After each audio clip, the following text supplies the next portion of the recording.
Welcome to Hornets Live, the post-game show presented by Carolina Ford Dealers. And listen, there's nasty, and then there is that. That's got to be the best one of the year, man. Bridges. Look at Brandon Miller feeling the same feels that every single person in the Spectrum Center was feeling at that very moment. We're going to hear from Miles Bridges in just a few minutes. 109-93 final score. First home game, got back-to-back home games. So the locals were super excited to finally get to celebrate the Charlotte Hornets, and they did exactly that. What are your thoughts on this game, start to finish, and certainly on Brandon Miller? I'm just super impressed with the way that the Hornets battled through what was an ugly game. There was a lot of missed shots. Eventually in the fourth quarter, the Hornets scored 35.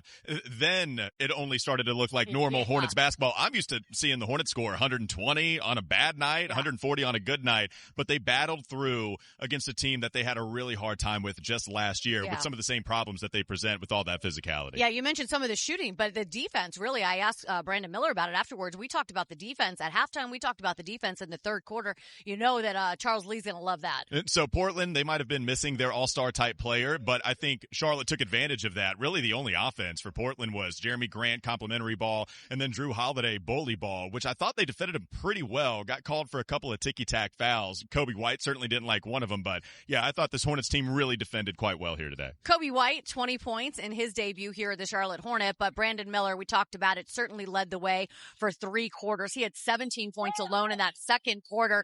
He made it happen from everywhere and big shots.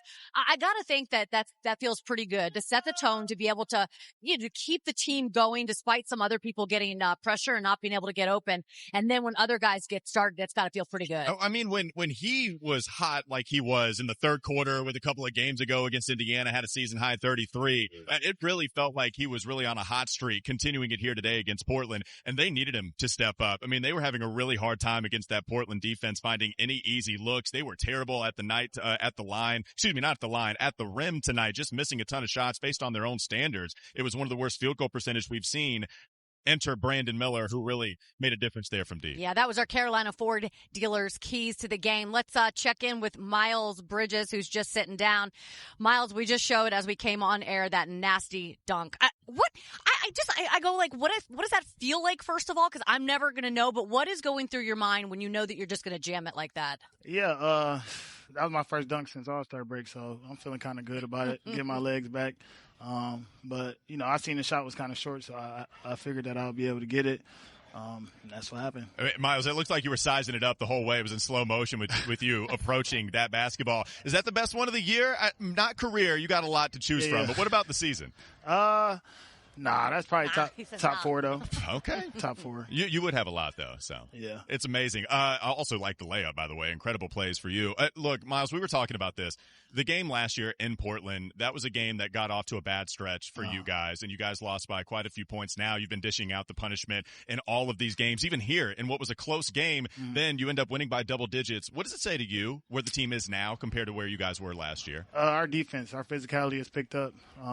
And other games, we would have lost that game in past years, but, guys are committed to playing on the defensive end and being physical every game. So we're bringing it every game in defense, and it's giving us a chance every game. Yeah, what about the rebounding in this one? You guys out-rebounded, especially separating here a little bit later. What can you say about your team's rebounding in this one against Portland? Yeah, we know Klingen's a monster on the glass, and Rob Williams as well. So we knew we had to key in on those guys, and they got guards that's crashing too. So everybody, like I said, we all made a commitment to defense and rebounding, and we're rewarded for it. I know that this is a complete team effort, right? Not only the starters, guys off the bench, but the number that a lot of us are following right now, 18-2 when you 5 are starting the game. What is the most powerful thing about the 5 of you guys? Just us being healthy. We got 3 dynamic scorers. I could go score 2. But Musa, he's great on and rebounding and defense. He's great all around. So, we got great chemistry, and we've just been healthy. So we've been building our chemistry. And our bench is pretty good, too, now. Well, Miles, you talk about being a good scorer. Obviously, you are. We've seen it in years past, but also you've seen Brandon Miller, Con Knippel, LaMelo take on that responsibility. What's it like for you to kind of acquiesce to this role that you've been playing for a majority of the season? Usually it changes all the time because of the injuries, but you guys have been healthy this season. Yeah, we got 3 dynamic scorers, like I said. I don't mind taking the backseat. I'm everything team-wise. If those guys are scoring 25, 30 a night, I don't mind, scoring the 14 and, doing other things, rebounding, defense. I'll do anything for the team to win, and we're winning, so I don't have a problem with anything. Yeah, I would say that's anything. It's not bad. Not anything. That's anything but the backseat, Miles Bridges, especially when you do what you do with those dunks. Thank you. Enjoy this one. I know that you guys will, and we'll see you in a couple days. Yeah, thanks, you. Miles. All right. Have a good one.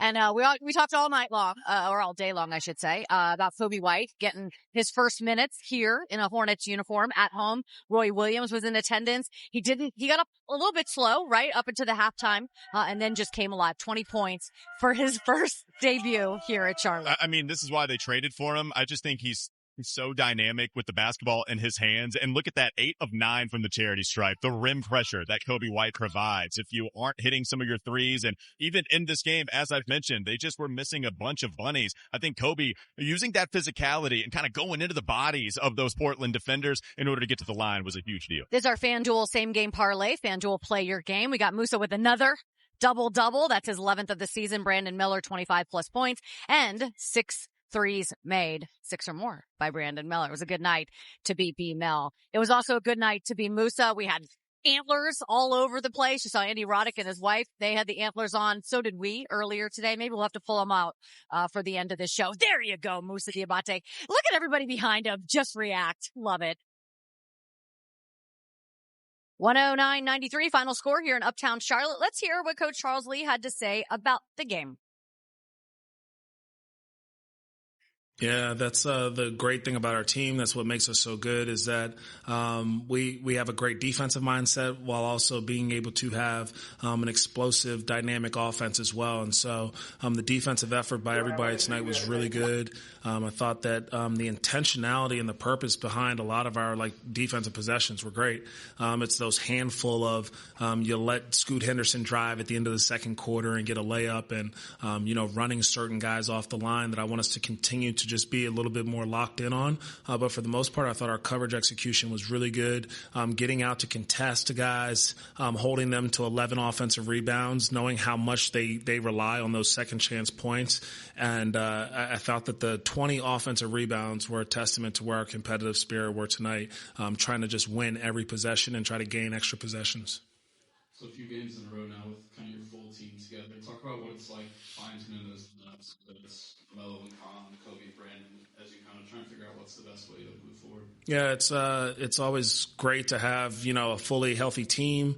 I think that we have great depth right now, and I've been trying to sprinkle in, how do those different lineups look, and we're going to continue to evaluate it and kind of the game tells you where you need to go a lot of times, but then we also have some intentionality about trying to get some different combinations out there. So far so good. I think I've liked a lot of the communication and the competitiveness and the togetherness. Coby has fit in seamlessly.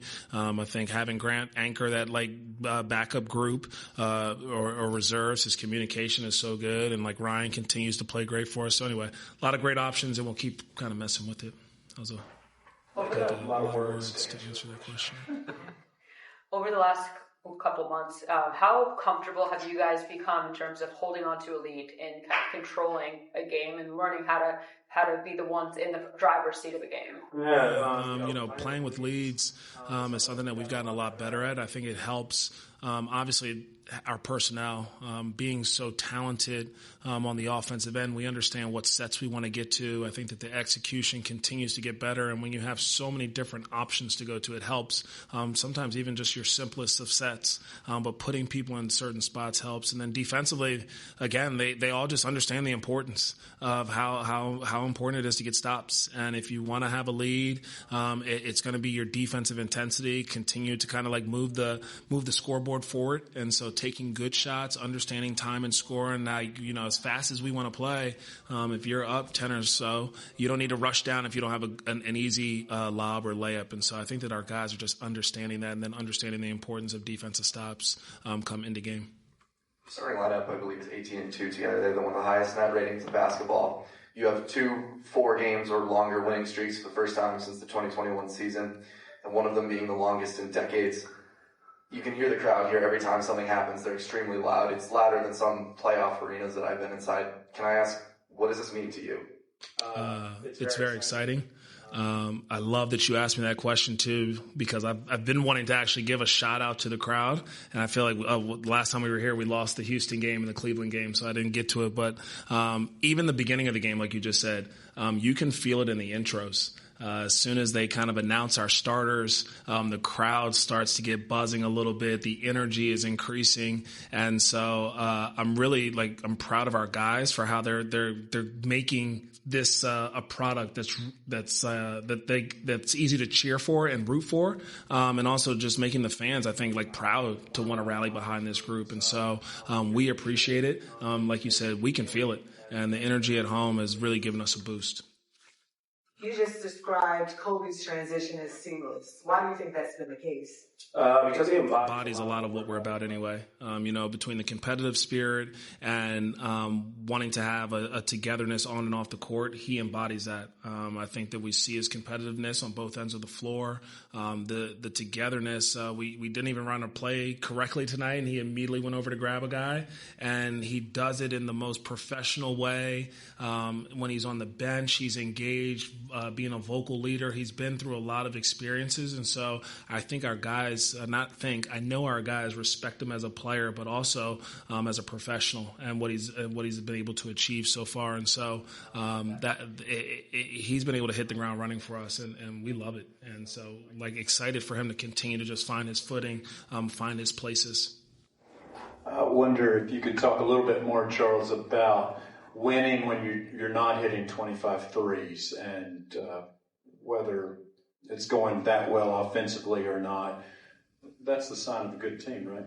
Sign of a good team shows a sign of maturity, to not be so dependent on making shots. We talk a ton about what you can control. And so what we can control is our shot quality, making sure we're getting a good shot. But, that make or miss, once it leaves your hands, who knows? But I do think that they understand that we can't live and die with every shot or every miss or every make or whatever it is. We have to move on to the next play. So between a great next play mentality, between control and the controllables, our guys have shown great maturity to understand whatever the game is calling for, they're trying to impact winning as much as possible. LaMelo Ball's on pace to play the second most games of his career, but can you talk about the late game availability for him? We've seen kind of maybe the frustration fouls taken out of this game, and being able to be available, fouling out a lot less. We talk about that growth from him so far. Yeah, part of not being in foul trouble, he's just moving his feet more, moving his feet better. I think a testament to him and his off-season work, our performance staff. He looks like he's just moving great on both ends of the floor. And so to be able to, again, slide and move and get to multiple efforts is huge. And then I think to have the burst that he still has late game, to be able to get to the rim, to still be able to play pick and roll, to still play through Kamara's physicality or whoever's physicality it is, just shows, I think, all the work that he put in this offseason. So I'm really happy and proud with the progress he's made. Absolutely. Huge shout out to the performance team, because you heard Miles Bridges when I asked him what makes them so powerful, and he said, we're healthy. And so huge shout out to the performance team who've kept LaMelo Ball out there, who have kept everybody healthy this season, because it's been fun to watch. And LaMelo, look, he's on the deck. I mean, he's playing through contact. Yep. It's not like he's shying away at all. And yet still, throughout all that contact that he's taken on, he still is playing as many games as he's seen since the sophomore campaign that he had. That was so special. All right. I know that you loved the night, and you're going to love this video right here too, Walker. It's all about Musa. You know me so well. Musa Diabate, for sure. He is our winners, brought to you by North Carolina Education Lottery. You heard Coach Charles Lee talk about the rebounds, specifically the offensive rebounds. Well, of course, Musa contributed to that like he always does. All right. I'm not nearly as mad at you now that we get a highlight package, that you wouldn't let me wear my Moose antlers because we get to watch this. You can go even get your more. Moose antlers. It's fine. You know what? It's fine. I feel like I wear them too much. It's okay. But I deserve to with dunks like that. He's going to put the antlers on for me. I just thought the push shot was there as well for him, because Donovan Clingan, he's an absolute monster. I thought he protected the rim really well. But in that mid-range space for Musa, he's really done a nice job of finishing over the top of some of these trees, especially on some of those rolls with LaMelo feeding him also. Maybe a little bit differently, Musa was contributing here today. How about 5 assists for Musa? The kickouts on those offensive rebounds. We've seen that a lot more. He's been excellent. Another double-double for your Moose right there. And, of course, the fans in attendance love him. He loves playing to the crowd, and he is a good one to watch. Con Knipple, he's a good good one to watch as well. Got t-shirts here today celebrating the rookie and what he's been able to accomplish. And he added more threes tonight. We had so much fun tonight. We're going to do it again in a couple of days. We got 2 days off, actually. And then we've got 2 mooses. Meese? I think it's moose. I like meese better, though. It's got the plural. We've got 2 of them in the house, Musa and Musa. We'll see if our boy Cooper Flagg decides to get some bird time in that game, which would be awesome to see Con and Cooper go back at it again. Tonight was awesome in front of the hometown crowd, getting a big W. It's awesome hanging with you too, Walker. Absolutely. Everything was I'll see great. you in a couple days. You can go ahead. You can put your Okay, I'm running. I'm sprinting straight to the antlers to put them on. I might sleep with them. I'm sure that you are. Just stay away from Musa Diabate. 500 feet away, buddy. We'll see you in a couple of days, everybody. Have a great Saturday, great weekend. Go Hornets.